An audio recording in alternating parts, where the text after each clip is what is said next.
Welcome to Epic Recovery, where we embark on the transformative journey of self-discovery and personal growth. Join us as we unlock the secrets to genuine recovery, embracing our infinite possibilities, and forging an extraordinary life filled with purpose and profound meaning. Epic Recovery starts now. Hello, Epic people. I am really happy that you're here. Thank you for joining me today.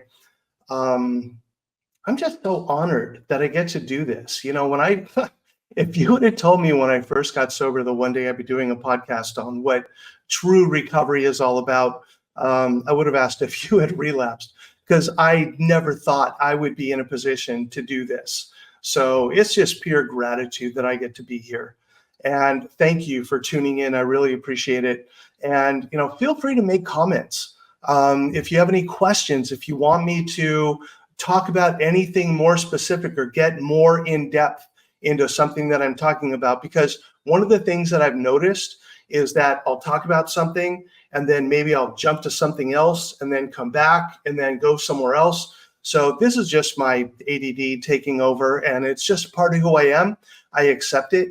I do take medication for it as prescribed by the doctor. And I had a full workup by a psychiatrist for an evaluation, but I am really severely ADD. So I'm really glad that I can do that, but still I notice it seeping into different things, and these episodes are one of them. So I know they're not perfect, but you know what? Recovery is not perfect. Life is not about being perfect. So one of the things that I want to model here is that I can have an imperfect episode, but still people are getting something out of it, and I'm enjoying the process. And that's what life is, man. It's just about enjoying the process along the way. And as things come up, we take them on. And one of the things I've learned is that those of us in recovery, whatever it is that you're in recovery from, we're some of the strongest people on the planet. You know, we have overcome some of the most deadly, hardcore afflictions that people can have. And, you know, I was talking to a friend the other day, you know, it amazes me. You know, I used to work in treatment centers and work with people early in recovery. And one of the things I talk about is that if you went to someone who had the disease of diabetes and said, oh, just to let you know, we've done the testing, you have diabetes. You have this and this and this and this sign and symptom, you have diabetes. They go, oh my God, I have diabetes. What do I do? Or if you say to someone, you have cancer, you have this and this and this sign and symptom, you have cancer. They go, oh my God, what do I do about my cancer? But you tell someone you have this and this and this symptom of addiction or alcoholism, and they go, no, I don't have that. I'm fine. I'm okay. It's amazing to me, the denial. I mean, it is when the 12-step programs talk about cunning, baffling, and powerful. Yeah, it really is. So to be someone who grasps recovery and says, I want this, and getting past that first 30 days and 60 days and first year, man, that takes some hardcore strength internally. And we're really strong people to have endured the things that we have endured in our lives. And I know, you know, I'm probably mild in comparison to what some people have been through in order to get here. And I applaud your efforts no matter where you are on the continuum, because the thing that we do have in common is that we had that one moment where it was like, I'm an addict or an alcoholic, or I need help. And we reached out for help. We're always raised with this idea that asking for help is weakness. And I'm here to tell you that asking for help, and you know this, is a strength. And it's important in recovery to keep asking for help as you get to different levels of your recovery. You know, it's not like, okay, I've been sober now, I got this going, and I'm going to be fine. Maybe. But I have learned, just today, I had something going on with my business and I was unsure of what to do. So I called a business associate of mine. Actually, he's like a business coach. And I said, hey, I'm kind of struggling with this. and I'm not sure what to do. Give me some feedback here. And we talked about it and said, you have this habit of, going towards the next shiny object, and you don't focus on what's right in front of you. And I was like, you're right. Yeah, I have a tendency to do that. And I didn't get defensive. I didn't say, oh, well, but I'm doing it. And I didn't make excuses. I accepted the feedback, because how am I going to learn and grow if I don't take the feedback of people whose perspective is different from mine? You know how it is. Sometimes we're like right in the middle of it, and we need other people who are outside of that to be able to help us out. So whether it's a therapist or a coach or a sponsor or whatever it is, getting that feedback from other people who've been on the road before us, people who are trained to help us. It is really important to do that, because there is no way I would be where I am in my life without the support of others. And asking for help is a strength. It is not a weakness. We're not supposed to do this life thing on our own. We're supposed to get support from others. We're supposed to get help from others. And it helps to have that help and support from people who've been there before us. If we were going to a jungle in Africa, I think I've talked about this story before. Would you want someone who's never been there before to guide you along the way? Or would you rather have a guide who's been there, who can point you in the right direction of, you want to go down that path. If you go down that path, that's where the quicksand is. It's better to have a guide who's been there. So that's why I'm a strong proponent of coaching and therapy and finding the help of people who've been trained and have been there before. Having a strong sponsor, not the one who's sponsoring 12 other people. No, find the one that's sponsoring one or two others. Because I've seen people in sobriety who get their ego from sponsoring a lot of people. How do you really have the energy to sponsor that many people? When I sponsored people, man, it took a lot of time and energy, and I didn't want to do it for more than a few people at a time. I think at the most, maybe there was a time where I had 5 sponsees, but no, I didn't want to overload myself. And in my coaching, I'm limiting myself at the beginning to only having 10 clients, because I have so many other things going on, and I want to be able to give my clients the best of me that I can give. And if I have too many, I'm going to lose my effectiveness. Now, after I have 10 and I get into the habit of that, maybe I'll be able to do 15. Maybe, I don't know. I won't know until I get there. So I have no expectations of what's going to happen. But I just know at the beginning, I don't want more than 10. And I want to get into the rhythm. It's kind of like when you get into a workout routine. I used to work out all the time, like 5 days a week. I was working out, and I was really strong. And I could, let's say, bicep curl 25 pounds in each hand. And now I'm just getting back to it. If I attempted to do 25 pounds, oh my God, I don't think I could even do 3 reps. So I'm back to 15s. Now, there's a part of me that's like, you're only doing 15s, but that's that bully voice. The best friend voice says, hey, at least you're doing curls again. Good for you. So after you've been out of practice with something and you get back into it, start slow. So as I get into it, back when I was a counselor all the time, I had a caseload of 20, 30 people. Absolutely. And it was no problem, because I was in that rhythm and I was in that routine.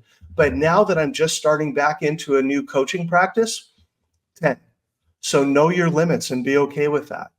And ask for help. It's vital to the recovery process. And it's a sign of strength, not a sign of weakness. So I hope I made my point. I think I did. And see, here's the ADD part. I had a totally different topic that I wanted to discuss today. And all of a sudden I started talking about this, and boom, I'm like off and running, because I think this is an important part of recovery. So I was going with it. And the thing is, I have fun doing these. And that's actually what I wanted to talk about the rest of our time today. So I guess today's title, or the topic of what we're talking about, is the importance of reaching out for help and the importance of having fun. Right before I started this, I sat down and I plugged in the camera, plugged in the microphone, and I'm starting to get things ready and started formulating how I'm going to do this. And out of the corner of my eye, I caught my dog sitting over here on the carpet with one of his toys in his mouth. And he had that look of, "You want to play?" And it would have been really easy for me to say, "Oh, you know what? I got to do this." But I figured I'll do this later. I mean, you don't know what time I start and what time I stop. It could be 2 o'clock in the morning. You don't know. I mean, it's not, but you wouldn't know that. So to take 10 minutes out, and I stopped what I was doing and I said, "I'm going to get you." And he took off. And it's so fun to watch him when he's playing. I mean, his tail's wagging. He is so happy. And I get happy too playing with my dog. And there aren't many things in my life that I enjoy more than hanging out with my dog. Hanging out with my daughter is like number one. I love doing that. But hanging out with my dog is one of the most fun things that I do. So to take 10 minutes out of my day, and I know so many people, it's like, no, I have to work. I have to like focus and work and blah, blah, blah, blah, blah, blah, blah. And you know what? If that works for you, great. But it's so important to take time out to play, even if it's 5 or 10 minutes, even if it's just taking a break. Yesterday I ran into someone that I've seen a couple other times, and I'm like, "Hey, if you ever want to hang out, let me know." And it's like, "Well, yeah, let's exchange numbers." Got their number, and I came home and texted, "Hey, it was really great to see you. Let me know if you want to hang out." And they answered back and said, "Right now I'm just really, really busy, and it's hard for me to have time to go do things like going to dinner and hanging out with people." And I'm thinking, oh, that is so sad. To set up your life so that it's all about work and stress and all that stuff, man, that's not why we're here. We're here to enjoy this process of life. We're here to learn lessons, but we're also here to play and to learn. And there's so many ways to play. And find the ones that work for you. For me, it's little things like playing with my dog. It's bigger things like going to a movie or going down and just looking at the ocean for a little while, or going to the gym, or walking across the street and having a really good meal at a restaurant. So there are so many things, little and bigger, that you can do. So here's my suggestion. After you're done watching this, make a list. What are the things you like to do to have fun? And write little things that you can do to have fun and bigger things that you can do to have fun. For me, one of the things that I also enjoy the most, you can see a little bit of it right there. See, there's my drum set. Yes. I love playing my drums. That is one of the most stress-reducing, fun things that I can do. But right now, I'm having an issue with my arthritic finger, and it's hard for me to hold the stick, and it's painful. So I'm not playing my drums right now, so I'm looking for other ways to fill that void. And it's hard for me to not play. I got an electric set, so I can put on headphones and I can hear what's going on, but all you hear on the outside is tap, tap, tap. And I love it. And I did that purposefully so I don't bother other people when I play, but I can full on listen to, Dream Theater, Metallica, Iron Maiden, and play along, because that's kind of the music I like. And I can hear the music and play along with it and just have fun. And it's great. Now, do I make mistakes? Yeah. Am I perfect? Can I play Lars Ulrich like Lars Ulrich plays? No, not at all. Do I play Dream Theater like Mike Portnoy? No. And will I ever be that good? No. But you know what? I learned a long time ago to stop comparing me with other people. Why would I compare my drumming to Mike Portnoy's? This guy is one of the most talented drummers to ever live. He is amazing. And it was really cool. I got to meet him one time. I went to Rock and Roll Fantasy Camp, and I got to play drums next to Mike Portnoy. And it was like one of the thrills of my life to be able to do that. And watching him play, oh, it was phenomenal. We played As I Am, and that drum solo part in it, to be able to just sit there and watch him, that was like crazy amazing. And, where I rank that in my life experience is like, there's the birth of my daughter, And then there's playing drums next to Mike Portnoy. Oh, that was just amazing. So what I've learned in recovery is that if you go through this process and keep it positive, I mean, there are always things that you could call negative going on in your life, but focus on the positive and have fun along the way. And the universe is going to reward that. You know, people who say, oh, every time I get in the car, I'm stuck in traffic. The universe says, oh, you want to be stuck in traffic? And it just gives you more opportunities to be in traffic. But I'm like, you know what? I'm just going to take whatever comes. I really don't want there to be traffic. Let's see what happens. And I know that if I get on the freeway during rush hour times, I'm going to be in traffic. But at other times, it doesn't happen a lot. So what you put out there is what you get back. If you find joy and fun and recovery and taking care of yourself and treating yourself like your own best friend rather than your own worst bully, and you start giving yourself some grace to not be perfect at everything you do, you're going to find that the universe is going to reward that. And it rewarded me one time with the opportunity to go to rock and roll fantasy camp and play drums next to Mike Portnoy. Also, I think I've talked about this before. I don't know. See, here's another thing. You're going to notice I tell things multiple times. And this is just something that I do because, I'm 64 years old. My memory is not what it used to be. Sometimes I tell the same story 3 times in a few hours. My memory is shot. I mean, I do what I can to keep it fresh, and I do Sudoku and do mind exercises and things to keep it fresh. But hey, I'm a little older and I smoked a lot of weed, and I think it kind of tweaked my brain a little bit. So I allow myself to just be where I am. And if I tell the same story a few times, if that bothers you, I apologize. It is not my intention to tell the same story 3 times in 3 episodes, but it's just going to happen. And I allow myself to be who I am. Allow you to be who you are. You do not have to be anything else for anybody else. It's about being true to yourself, finding out what you truly enjoy, what truly makes you happy, and go for it. Whether it's a work thing, whether it's a fun thing, something you do to just blow off steam and enjoy. And if other people think it's weird or crazy, that's their problem. It's not yours. If you enjoy crocheting, crochet. If you enjoy painting. See, one of the things I've also learned about us addicts and people in recovery, we're the creatives. We are extremely creative, very emotional. A lot of what we do comes from our emotion. And I know a lot of men are afraid of those emotions. And that's why they put up that wall of, hey, I got this. I can handle this. Yeah. And the only feelings they really have are anger. And they're not going to admit fear. They're not going to admit sadness. I watch people, it's like, oh, I'm sorry for crying. It's like, why are you apologizing for showing an emotion? You don't apologize for laughing. Why are you apologizing for crying?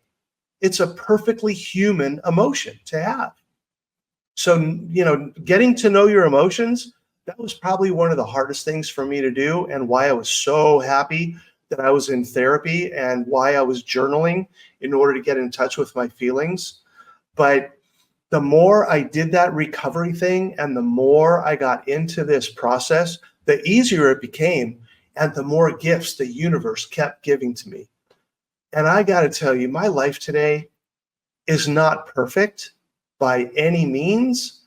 And I have things that I'm not going to say that I struggle with, things that I'm looking to do a better job at. Because when they happen, I still get frustrated and, things, life happens. And it's not about the things that happen. It's about how I respond to them and how I react to them. And I want to react differently today than I used to in the past. When something happens, oh my God, I can't believe that something there pissed me off and blah, blah, blah. No, it's like, wow, is there anything I can do about this? No. Okay, what can I do to kind of let it go and move on? And then I do that. This recovery process is such a gift, and it's to be enjoyed. And one of the things that I really, really want for you as you're watching these is to find your joy and find the things that you have fun doing. When I first got sober, it was going to coffee with people after meetings. I love doing that. And I would get home at midnight, but it didn't matter because it was so much fun connecting with these like-minded people.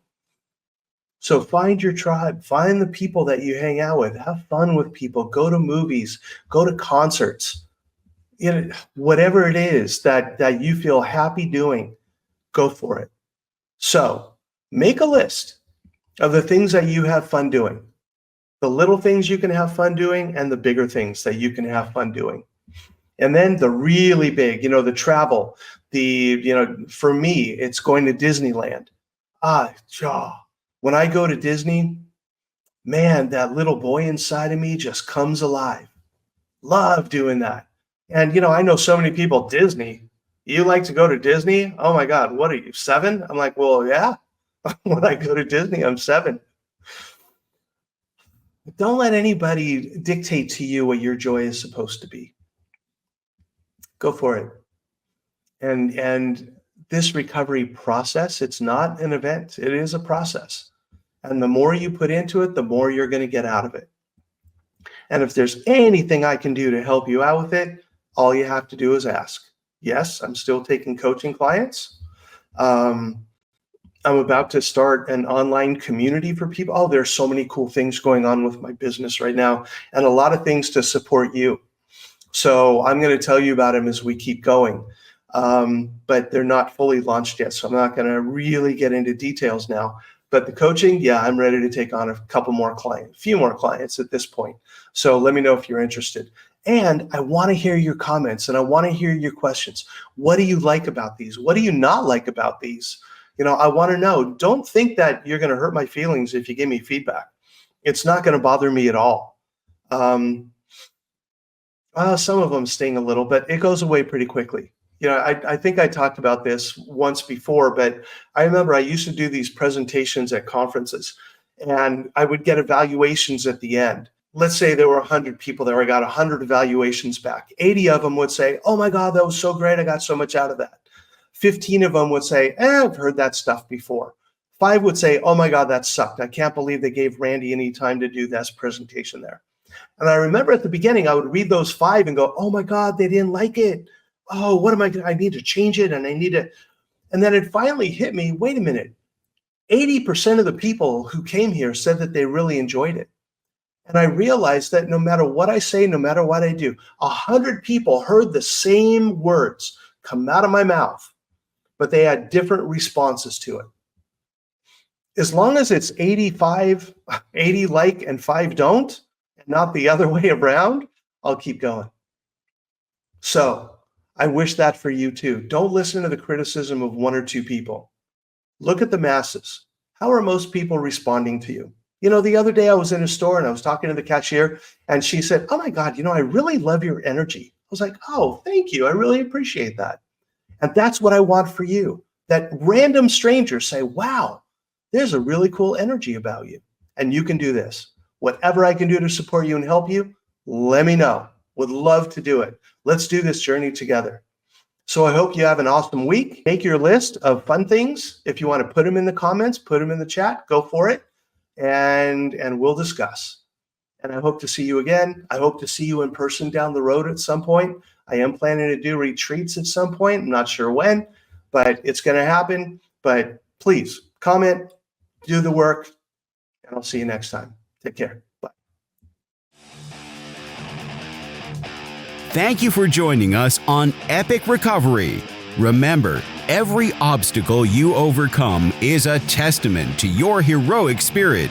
Conquer your fears, unlock your potential, and write the epic tale of your life's journey.